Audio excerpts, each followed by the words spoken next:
connecting you to the future. To understand the Research into new vehicle safety systems. Speed record attempt using wind power. And news from the International Space Station.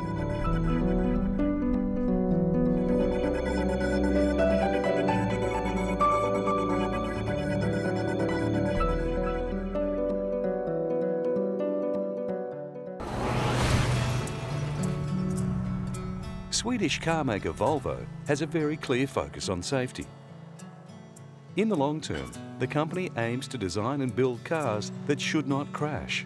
In the shorter term, by 2020, the aim is that nobody will die or be injured in a Volvo. But is this realistic? If you look at safety from a global perspective, there's more than 1.2 million people being killed each year in traffic. And if you take Europe as an example, it's around 40,000 people being killed, the same in the US. And if you look at these numbers, that's only the fatalities. If you look at all the injuries that also occur, that's millions. So safety is not a problem. Road traffic safety is not a problem. To me, it's epidemic. So we need to address it, and I think we need to address it with that approach. Because why should it be allowed? To work toward a crash-free future requires car manufacturers, authorities and infrastructure planners around the world to collaborate. Volvo company researchers feel that the vision is realistic if the collected information about cars and traffic accidents is utilised in the right way.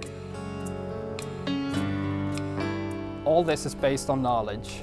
We need to gain new knowledge. We're using the knowledge that we already built, and we have a traffic accident research team that has been working for decades, not only to understand what type of collisions are out on the field and what injuries you see, but also what caused those collisions.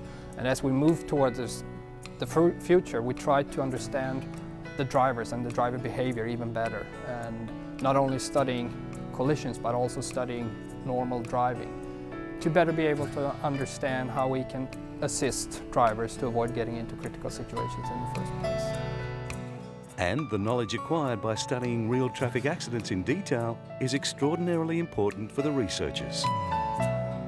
I use the data very much to understand what priorities there are, what areas to improve with respect to safety. I also use the data to understand the mechanisms behind different types of accidents or injuries. Take for instance the whiplash protection study we did 10-15 years back. We used the accident data to understand the mechanisms and understand how we can improve the cars. In Volvo's new XC60 model, for example, City Safety is standard. This is a unique collision avoidance technique using laser technology to help avoid or mitigate low-speed crashes.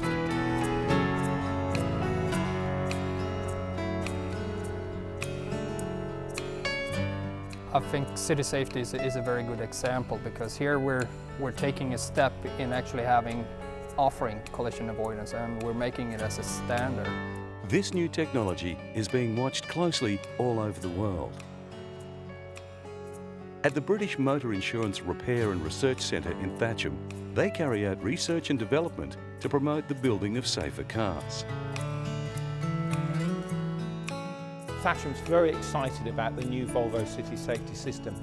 You see, 80% of accidents occur at speeds of up to 20 miles an hour, and 90% of our injuries, the majority of which are whiplash, occur in these sorts of situations. City Safety is designed to directly address these issues, and therefore we think it has huge potential at reducing real-world injuries and material damage. Volvo takes a long-term view of its safety operations, but even over the next 10 years, we will see the development of a considerably safer traffic environment than exists today.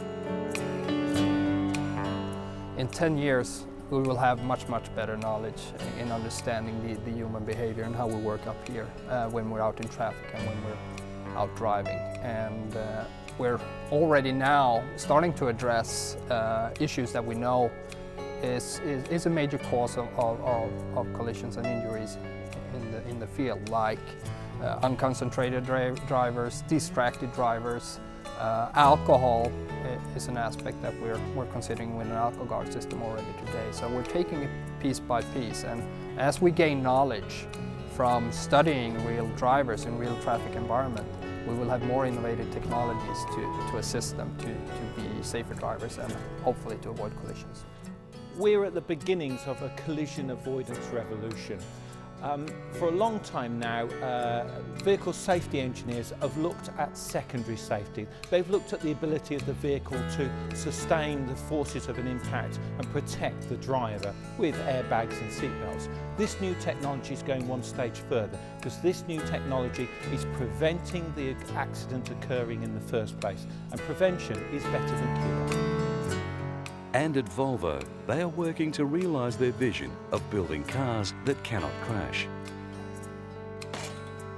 They say they refuse to accept people dying in motor accidents.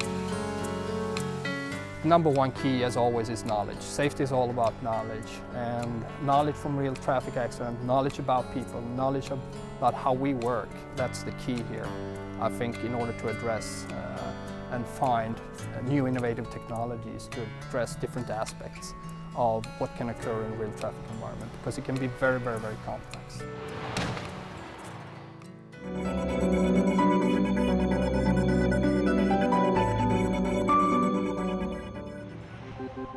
The Johnson Space Centre, where Christer Fuglesang, Swedish physicist and member of the European Space Agency's astronaut corps, has been preparing for his flight to the International Space Station. Fuglesang is a mission specialist on board the Space Shuttle Discovery's 13-day mission to the ISS. This will be Fuglesang's second flight. He was mission specialist on the STS-116 mission to the International Space Station in December 2006, where he made 3 spacewalks.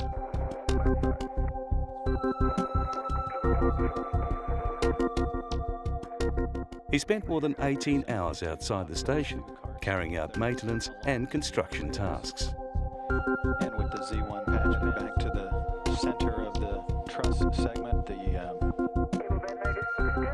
At short notice, an extra spacewalk was needed to retract a stubborn solar panel. Ready, retract. Having astronauts involved in orbital construction of the ISS is vital to its success. The last days before launch are the culmination of years of training for the new mission. At the Johnson Space Centre, Christer and his fellow astronauts are kept busy in the various simulators. During his second flight into space, Christer Fuglesang is scheduled to carry out a range of scientific experiments.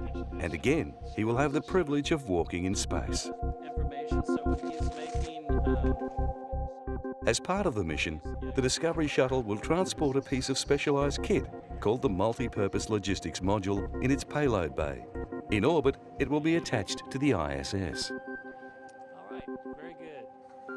The last time Fuglesang flew was on the very last shuttle launch from NASA's famed Launch Pad 39B.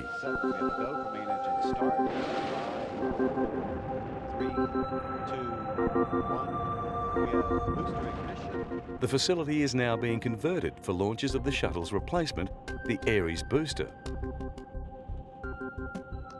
The first piece of the International Space Station was put into orbit in 1998. 7 more construction flights were required before a crew could take up residence in October 2000. This next flight will be the 86th time a spacecraft has visited the ISS, with more than 30 of the missions adding new pieces to the space station. The new logistics module will be transferred from the shuttle's cargo bay using the robotic arm. And I'm responsible for the docking mechanism, how we open the hatches to it. And inside we have many tons of food, new experiments, things which the permanent crew in the space station needs to live there, 6 people for permanent. And all this work to get all those things from the Leonardo into the space station to the right places, that's my responsibility. At the Johnson Space Centre, a variety of simulators are designed to provide astronauts time to practice their tasks in conditions similar to weightlessness. These simulators include the Neutral Buoyancy Laboratory, where astronauts carry out mock EVAs in the world's largest indoor swimming pool.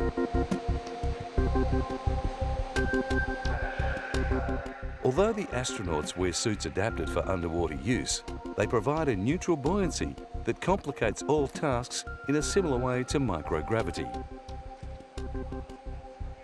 Christer Fuglesang has a master's degree in engineering physics and a doctorate in experimental particle physics. His preparation as an astronaut has taken a long time. I always had in mind if there's ever a chance to go to space, I wanted to go to space. And suddenly there was a chance. There was in 1990, there was an ad in the newspaper, ESA's looking for astronauts. And so I said, well, I have to try. And I got it.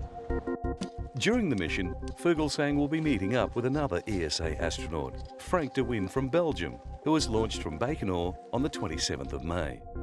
He currently serves as a flight engineer on the ISS and will become commander at the crew change in October. For the first time after its recent crew change, the International Space Station has a full crew of 6 people. There are only a few construction missions before the ISS is complete. But for Christer Fuglesang, space is much more than just a job. And I just see in front of me how eventually humanity kind of moves out and just not only living on Earth, but in other bodies as well, and Mars, I guess, is the first time. But also, it's an adventure, and to be part of this post-adventure, the future for humankind. And finally, it's research. We do research up there, and my background, I'm a scientist. The International Space Station is due for completion in 2011. Orbiting at an altitude of 350 kilometres, it serves as a research laboratory and is the Earth's largest artificial satellite. It is a collaborative effort between 7 different space agencies.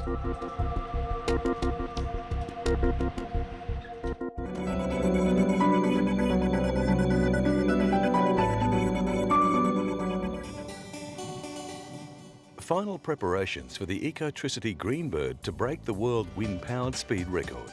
The conditions in the Nevada desert were perfect for engineer and driver Richard Jenkins to achieve a lifetime ambition. It reached over 200 kilometres per hour, breaking a 10-year-old record and challenging preconceptions about wind power. Today, the carbon fibre vehicle, which is part plane, sailboat and car, is being set up for exhibition at the Science Museum in London. It's a very highly engineered bit of kit. It's full carbon fibre, there's no steel in the craft at all. It takes incredibly high loads at high speed. Just to give you an example, the main wing bearing takes about 21 tonnes of side force. It's a very highly loaded piece of kit, and it takes a lot of abuse at high speed, so a lot of stones hit it, a lot of bumps, so it has to be pretty strong. He and his team were attempting to beat the 1999 record for wind-powered speed of 186.7 kilometres an hour, set by American Bob Schumacher. In British and American terminology, that's 126.2 miles per hour. One of the rules, it has to be naturally started, so basically human push is all that's allowed. So literally by shooting the sail, much like a yacht, we can start from rest, accelerate to about 120 miles an hour in about 3/4 of a mile. We set the record in just over 30 miles an hour of wind, so we can do between 3 and 5 tons of wind speed. One of the rules, there's been no onboard stored power, so there's no engine, no batteries, literally just the power of the wind. Using just a stiff breeze, the Greenbird set a new record with a speed of 203.1 kilometres per hour. Jenkins had spent a decade working toward the record attempt. It's pretty exhilarating. I mean, you're only really half in control. It's not like a car where you're actually in control of the power. You're sailing through big gusts, so gusts hit you, which you're not obviously prepared for. So you can't control the power precisely, and you have to utilise every last ounce of energy out of the gusts. It was almost too easy in the end. It took me 10 years to get to that speed with 5 different vehicles. But actually, in the end, when it is perfect, it sort of felt too easy. The Ecotricity Greenbird will be on display at London's Science Museum before being taken to the Ecotech Centre in Norfolk. A new variant of the Greenbird is being developed. This time, it will be a wind-powered attempt for the speed record for a vehicle travelling on ice. An ice boat, recorded from the 30s, stands at 230 kilometres per hour, though this is disputed.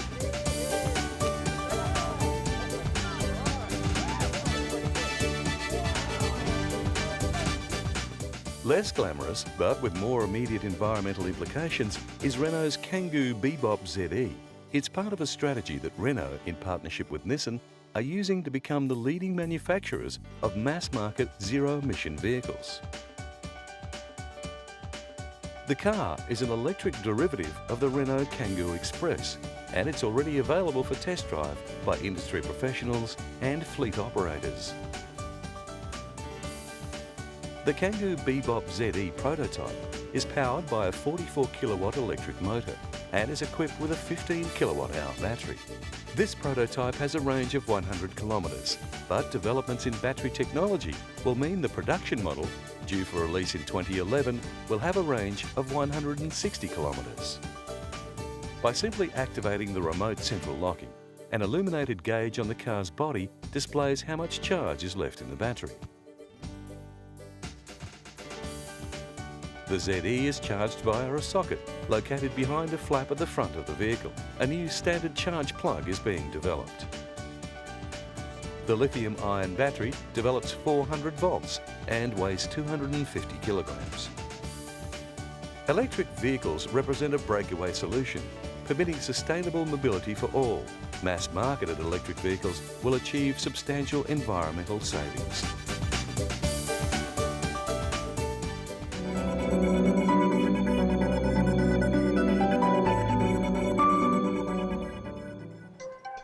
Electronics giant Philips has just made a new style light source available.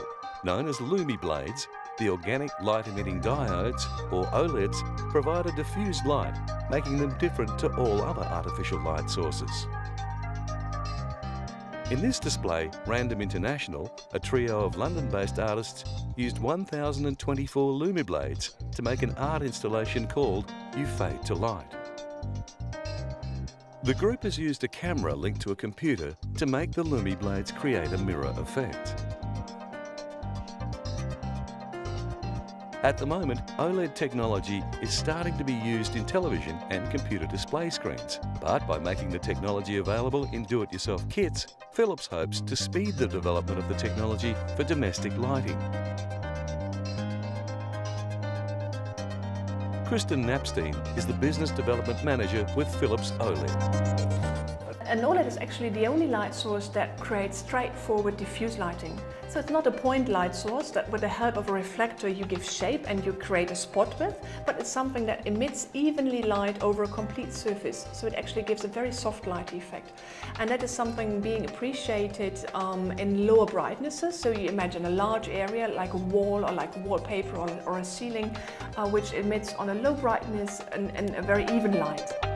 At the moment, Lumi Blade panels have a maximum dimension of 15 centimetres by 15 centimetres per panel. Any colour is available on request. By simply mixing the additive primaries of red, green and blue in the right proportions, specific colour shades can be created. General Electric, Siemens and Philips are all developing different areas in OLED technology.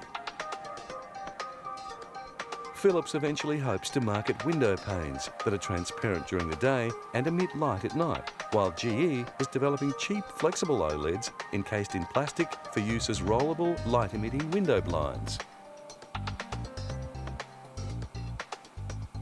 More than 100 of the Lumi Blades kits have been sold since Philips began offering them in April. Most are going to designers and architects who are using the Lumi Blades for prototyping and plan to order large numbers of customised OLEDs when they are ready to go into production. At this stage, the technology is still quite expensive and prices will only come down when they are produced in large numbers. Well, we have the molecules, the functional molecules, which are like a powder, and we fill them into a kind of a little stove thing. And then we have the glass sitting in front of that in a high vacuum. So there's nothing in the chamber but just the glass in front of that stove. And we heat up the powder and then a thin layer of these molecules forms on the glass plate. And then we just have multiple combinations of materials and multiple layers, and that's basically it. So that's how an OLED is made. The company's aim is to get designers, architects and other creative types thinking about how these flat lights can be used and to start collaborating on early products. The thin, flat nature of an OLED makes it practical to integrate light sources in new ways and in places that are impossible with LEDs or any other lighting source.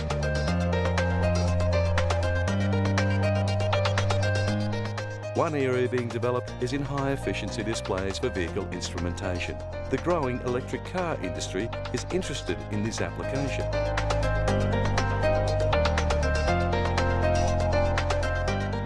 Philips is also perfecting the transparent OLED panel, which could eventually replace standard window glass.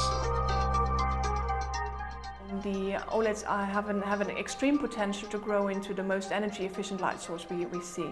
And next to that, you know, they don't use any hazardous substances, so they will grow into a very green light source.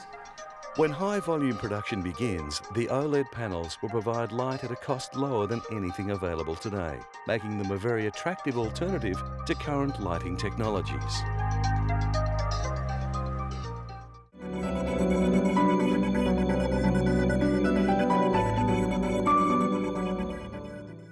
Scientists at East Malling Research have been working with the Artemisia plant, which contains an agent effective in fighting multi-drug resistant malaria. The malaria-combating qualities of artemisinin have long been known. Certainly the concept about the potential of a plant has been known since 340 AD. The Chinese were very much aware of this. They used it in their pharmacopoeia, it was listed. It wasn't overly clear the mechanism or what the active ingredient was, but it's been around for a long while. It was only very recently in the 70s that they became aware of the impact that it was having on malaria in places like Asia and China, and that's when the West became actually involved in trying to identify the actual chemical, the artemisinin, which was having this impact on malaria. Artemisinin is found mainly in the hairy fern-like leaves and clusters of flowers in the new growth of the Artemisia annua plant. The research at East Malling focuses on breeding varieties of the plant that have higher concentrations of artemisinin and which can tolerate colder climates. When used as part of a combination therapy, artemisinin products are very effective in treating malaria. But the problem is that yields from the plants are very low. So, East Malling Research is also working on more effective ways of isolating the active ingredient from the leaves.